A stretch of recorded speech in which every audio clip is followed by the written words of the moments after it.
Jed, ano yung paalaala ng DOH sa publiko kaugnay dito sa kumakalat na mga post sa social media? Aga paalala o panawagan nga ng Department of Health sa publiko o sa mga kababayan nating gumagamit ng social media na huwag magbabahagi ng anumang hindi beripikadong impormasyon mula sa mga kaduda-duda o hindi rin mga beripikadong website o online sources.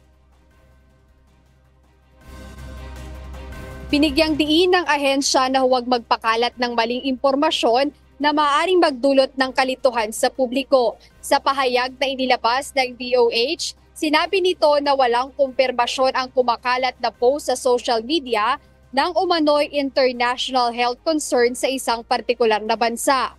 Ang World Health Organization o WHO man o ang mismong bansang tinutukoy ay hindi pa kinukumpirma ang mga kumakalat na post. Dagdag pa ng ahensya na bilang active member ng WHO network na sumusunod sa international health regulations, mayroong matatag na sistema ang nagbibigay sa atin ng updates tungkol sa mga international health concern.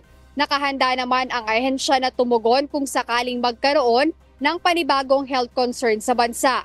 Nakita naman ang kahandaan ng DOH sa ganitong bagay nang maitala ang mga kaso ng Mpox noong nakaraang taon.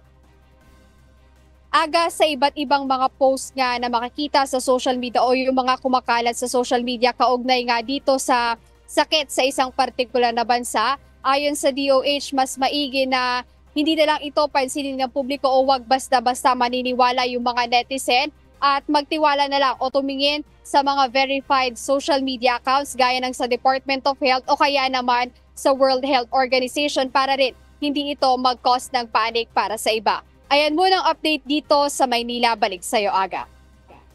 Maraming salamat, Jed Neresina.